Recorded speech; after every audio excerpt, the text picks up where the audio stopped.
जय श्री राम दोस्तों। ओम श्री साईनाथाय नमः।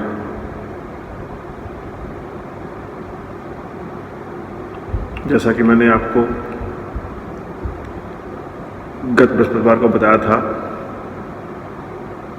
कि मैं अगले अध्याय 6 में रामनवमी का त्यौहार, मस्जिद की पहली हालत एवं पश्चात उसके जीर्णोद्धार का वर्णन करूंगा, जिसे मैं अब शुरू करता हूं। अध्याय 6। आज मेरा मन बड़ा व्यथित है, परंतु बाबा का आशीर्वाद है जो मैं आपके सामने बैठा हुआ हूं। जीवन में उतार चढ़ाव चलता रहता है। इष्टों का संघर्ष हमारे जीवन का एक पार्ट है।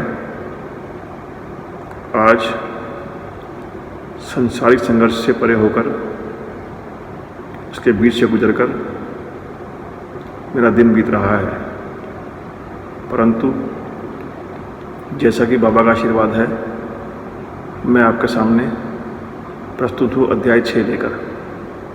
आशा है बाबा के आशीर्वाद से मैं आपके सामने इसका वर्णन उचित रूप से कर पाऊंगा।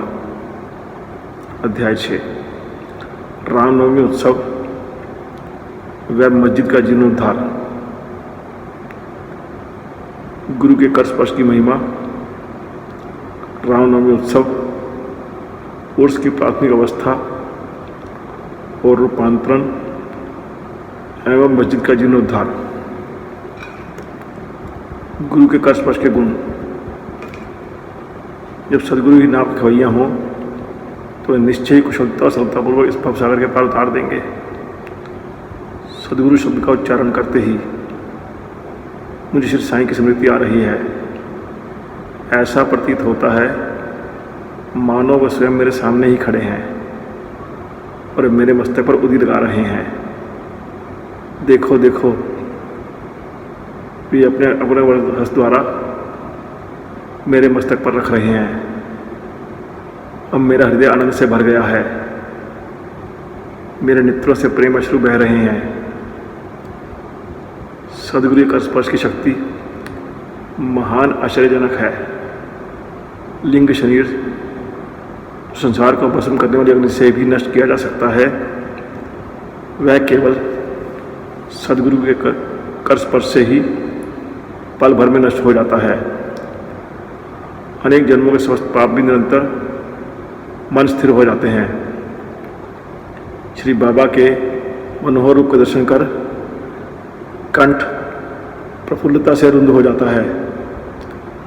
आंखों से अश्रुधारा प्रभावित होने लगती है और जब हृदय भावनाओं से भर जाता है, तब भाव की जागृति होकर आत्मानुभव के आनंद का आभास होने लगता है। मैं और तू का भेद नष्ट हो जाता है। तत्क्षण ही ब्रह्म के साथ अभिन्नता प्राप्त हो जाती है। जब मैं धार्मिक ग्रंथों का पठन करता हूँ तो क्षण क्षण में सदगुरु की स्मृति हो आती है। बाबा राम या कृष्ण का रूप धारण कर मेरे सामने खड़े हो जाते हैं और स्वयं अपनी जीवन गाथा मुझे सुनाने लगते हैं। अर्थात जब मैं भागवत का श्रवण करता हूँ तब बाबा श्री कृष्ण का रूप धारण कर लेते हैं और तब ऐसा प्रतीत होने लगता है कि वे ही भागवत या भक्तों के कल्याणार्थ गीता सुना रहे हैं। जब कभी भी मैं किसी कार्य से वार्तालाप किया करता हूँ तो मैं बाबा की कथाओं का ध्यान में लाता हूँ, जिससे उनका उपयुक्त अर्थ समझने में सफल हो सकूँ। जब मैं लिखने के लिए बैठता हूँ तब एक शब्द या वाक्य की रचना भी नहीं कर पाता, परंतु जब वे स्वयं कृपा करके मुझे लिखवाते हैं तब फिर कोई अंत नहीं होता। जब भक्तों में अहंकार की वृद्धि होने लगती है तो शक्ति प्रदान कर उन्हें अहंकार शून्य बनाकर अंतिम ध्येय की प्राप्ति करा देते हैं तथा उन्हें संतुष्ट कर अक्षय सुख का अधिकारी बना देते हैं। जो बाबा को नमन कर अनन्य भाव से उनकी शरण जाता है, फिर उसे कोई साधारण करने की आवश्यकता नहीं होती। धर्म, अर्थ, काम और मोक्ष उसे सहज में ही प्राप्त हो जाते हैं। ईश्वर के पास पहुंचने के 4 मार्ग हैं: कर्म, ज्ञान, योग और भक्ति। इन सब में भक्ति मार्ग आदि कंटक कीर्ण गड्ढों और खयों से परिपूर्ण है, परंतु जब सदगुरु पर विश्वास कर गड्ढों और खयों से बचते और पदम क्रम करते हुए सीधे अग्रसर होते जाओगे, तुम अपने ध्येय अर्थात ईश्वर के समीप आसानी से पहुंच जाओगे।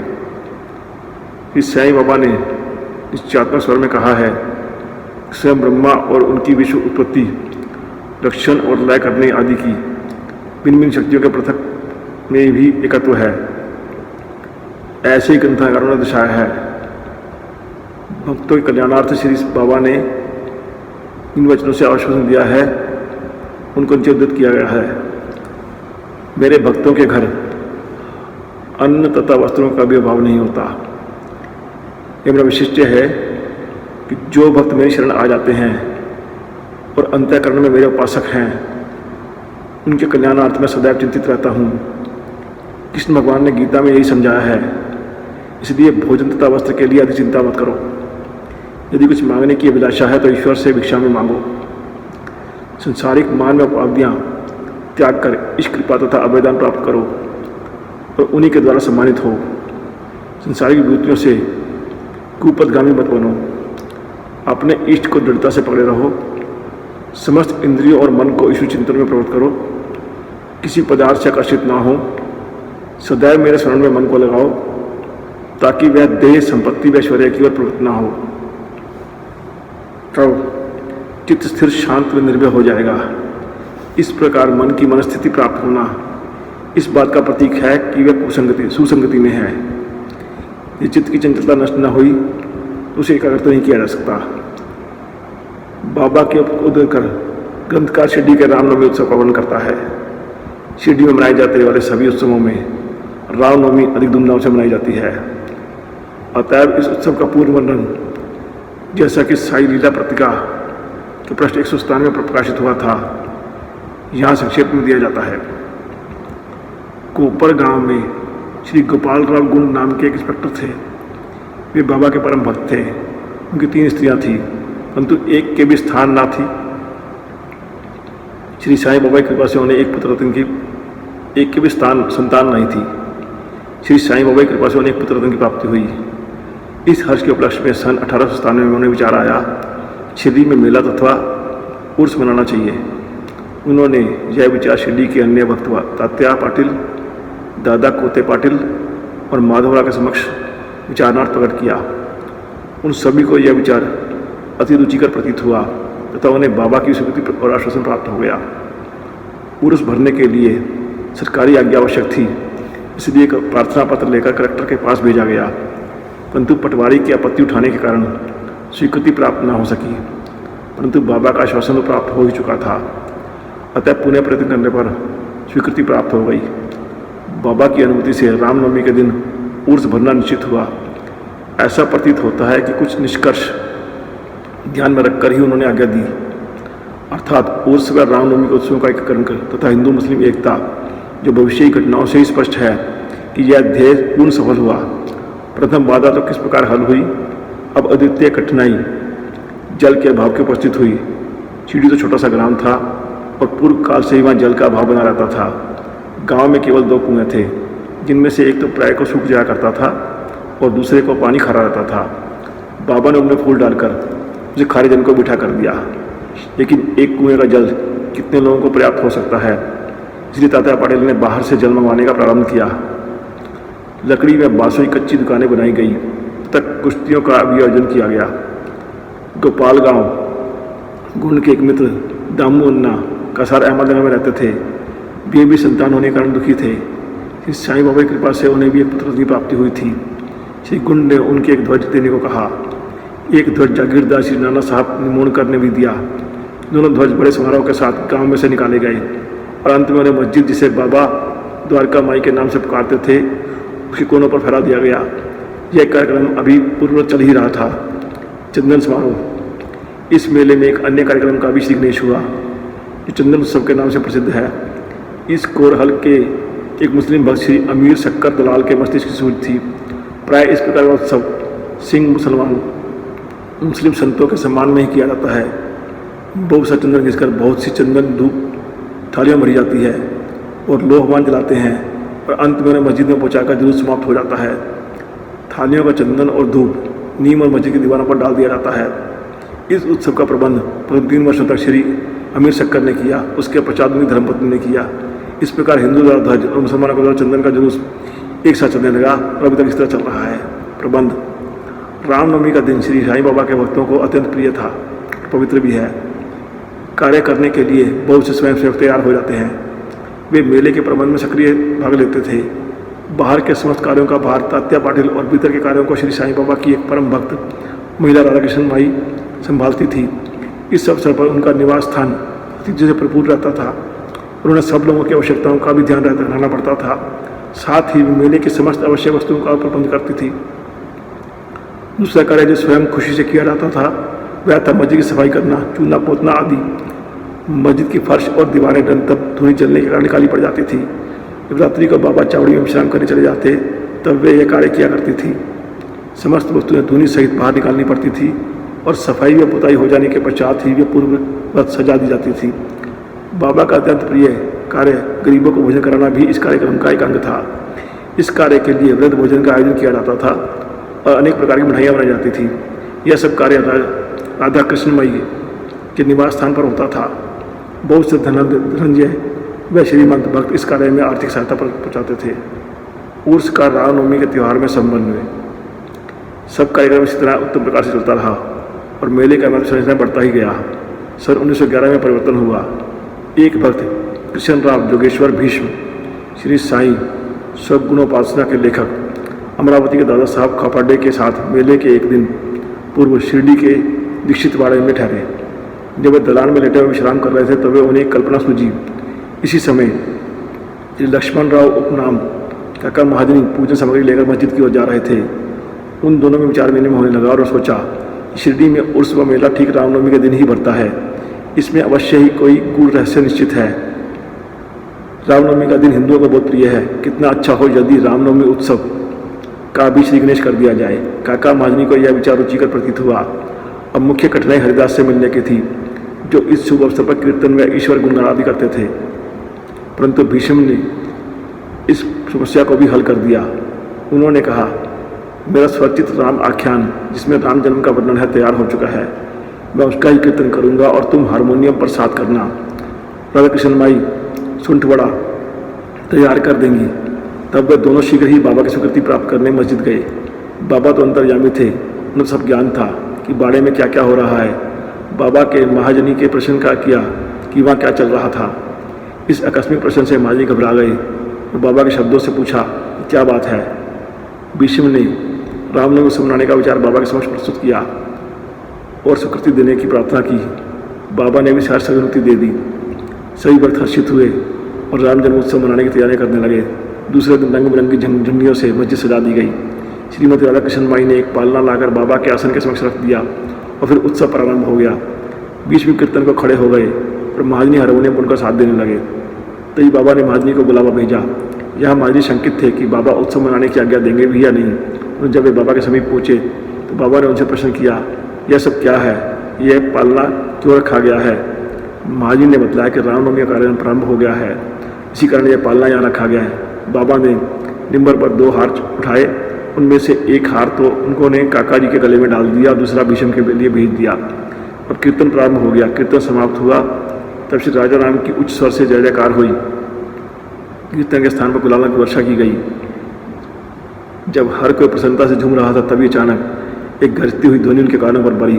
उस तरह जिस समय गुलाल की वर्षा हो रही थी उसमें से कुछ क्षण अनायास ही बाबा की आंख में चले गए। तब बाबा एकदम क्रुद्ध होकर ऊंचे स्वर में अपशब्द कहने और कोसने लगे। यह दृश्य देखकर सब लोग भयभीत होकर सिर बनाने लगे। बाबा के स्वभाव से भली भांति परिचित अंतरंग भला इन अपशब्दों का कब बुरा मानने वाले थे। बाबा के इन शब्दों तथा वाक्यों को उन्होंने आशीर्वाद समझा। उन्होंने सोचा कि आज राम का जन्म है, अतः रावण का नाश, अहंकार एवं दुष्प्रवृत्ति रूपी राक्षसों के अहंकार के लिए बाबा को उत्पन्न करना उचित ही है। इसके साथ साथ उन्हें यह विदित था कि जब कभी भी शिरडी में कोई नवीन कार्यक्रम चल आता है तब बाबा इसी प्रकार कुपित या क्रुद्ध हो जा करते हैं। इसलिए वे सब स्तब्ध ही रहे। इधर राधा कृष्ण माई भी भयभीत थी कि कहीं बाबा पालना न तोड़ फोड़ डालें। इसलिए उन्होंने काका महाजनी से पालना हटाने के लिए कहा, परंतु बाबा ने ऐसा करने से उन्हें रोका। कुछ समय पश्चात बाबा शांत हो गए उस दिन की महापूजा और आरती का कार्यक्रम समाप्त हो गया। इसके पश्चात काका माजी ने बाबा से पालना उतारने की अनुमति मांगी, तो बाबा ने अस्वीकृत करते हुए कहा कि अभी उत्सव संपूर्ण नहीं हुआ है। अगले दिन गोपाल काला उत्सव मनाया गया। इसके पश्चात बाबा ने पालना उतारने की आज्ञा दे दी। उस समय दही मिश्रित पोहा एक मिट्टी के बर्तन में लटका दिया जाता है और कीर्तन समाप्त होने पर बर्तन फोड़ दिया जाता है और प्रसाद के रूप में वह पोहा सबको वितरित कर दिया जाता है, जिस प्रकार श्री कृष्ण ने ग्वालों के साथ किया था। रामनवमी उत्सव इस तरह दिन भर चलता रहा। दिन के समय दो ध्वजों जुलूस और रात्रि के समय चंदन का जुलूस बड़ी धूमधाम और समारोह के साथ निकाला गया। इस समय के पश्चात ही उर्स का उत्सव रामनवमी के उत्सव में परिवर्तित हो गया। अगले वर्ष 1912 में से रामनवमी के कार्यक्रमों की सूची में वृद्धि होने लगी। श्रीमती राधा कृष्णमयी ने चित्र की प्रतिबद्धता से नाम सप्ताह स्वीकार प्रारंभ कर दिया। लगातार 7 दिन तक भगवत नाम लेना नाम सप्ताह कहलाता है। सब भक्त इसमें बारी बारी से भाग लेते हैं। वे भी प्रातःकाल सम्मिलित हो जाया करते थे। देश के सभी भागों से रामनवमी का उत्सव मनाया जाता है। इसलिए अगले वर्ष हरिदास से मिलने की कठिनाई पुनः उपस्थित हुई, परंतु उत्सव के पूर्व ही यह समस्या हल हो गई। 5-6 दिन पूर्व श्री महाजनी की बाला बुआ ने अकस्मात भेंट हो गई। बुआ साहब आधुनिक तुकाराम के नाम से प्रसिद्ध थे और इस वर्ष कीर्तन का कार्य उन्हें सौंपा गया। अगले वर्ष 1913 में श्री हरिदास प्रसिद्ध कपटे गांव में प्लेग का प्रकोप होने के कारण अपने गांव में हरिदास का कार्य नहीं कर सकते थे। इसलिए इस वर्ष वे शिरडी आ गए। काका साहब दीक्षित ने उन्हें कीर्तन के लिए बाबा से अनुमति प्राप्त की। बाबा ने उन्हें यथेष्ट स्वीकार कर लिया। सन 1914 से हरिदास की कठिनाई बाबा ने सदैव के लिए हल कर दी। उन्होंने कार्य स्थायी रूप से दासगणु महाराज के सवाब दिया। तब से वे इस कार्य को उत्तम रीति से सफलता और विद्यापूर्वक पूर्ण लगन से निभाते रहे। सन 1912 से महोत्सव के अवसर पर लोगों की संख्या में उत्तरोत्तर वृद्धि होने लगी। चैत्र शुक्ल अष्टमी से द्वादशी तक शिरडी के लोगों की संख्या में इतनी वृद्धि हो जाया करती थी कि मानो मधुमक्खी का छत्ता भी हो गया हो। दुकानों की संख्या में बढ़ती ही गई। प्रसिद्ध पहलवानों की कुश्तियाँ होने लगी। गरीबों को वृहद स्तर पर भोजन कराया जाने लगा। राधा कृष्ण माई के घोर परिश्रम से शिरडी को स्थान के रूप में बदल गया। संपत्ति भी दिन प्रतिदिन बढ़ने लगी। सुंदर घोड़ा, पालकी, रथ और चांदी के अन्य पदार्थ, बर्तन, पात्र, शीशे इत्यादि भक्तों के उपहार में भेंट किए। उत्सव के अवसर पर हाथी भी बुलाया जाता था। जबकि संपत्ति बहुत बड़ी, परंतु बाबा उन सब से सदा साधारण वेशभूषा धारण करते थे। यह ध्यान देने योग्य कि जुलूस तथा उत्सव में हिंदू और मुसलमान दोनों ही साथ साथ कार्य करते थे, परंतु आज तक न उनमें कोई विवाद हुआ, न कोई मतभेद ही। पहले तो लोगों की संख्या 5 से 7 हज़ार के लगभग हुआ करती थी, परंतु किसी किसी वर्ष तो यह संख्या 75,000 तक पहुँच जाती थी। फिर भी न कभी कोई बीमारी फैली, न कोई दंगा हुआ। मस्जिद का जीर्णोद्धार। जिस प्रकार उर्स या मेला भरने का विचार प्रथमतः श्री गोपाल कुंड को आया था, उसी प्रकार मस्जिद के जीर्णोद्धार प्रथमतः उन्हें ही आया। उन्होंने इस कार्य के निमित्त पत्थर एकत्रित कर उन्हें वर्गाकार कराया, तो इस कार्य का श्रेय उन्हें प्राप्त नहीं होना था। वह सूर्यास्त तो नाना साहब चंदोरकर के लिए सुरक्षित था। वह फर्श का कार्य काका साहब दीक्षित के लिए। प्रारंभ में बाबा ने इन कार्यों के लिए स्वीकृति नहीं दी, परंतु स्थानीय भक्त मालसपति के आग्रह करने पर बाबा की स्वीकृति प्राप्त हो गई। एक रात में ही मस्जिद का पूर्ण फर्श बन गया। अभी तक बाबा एक टाट के टुकड़े पर बैठते थे और उस टाट के टुकड़े को वहाँ से हटाकर उसके स्थान पर एक छोटी सी गद्दी बिछा दी गई। सन 1911 में सभा मंडप भी घोर परिश्रम से के उपरांत ठीक हो गया।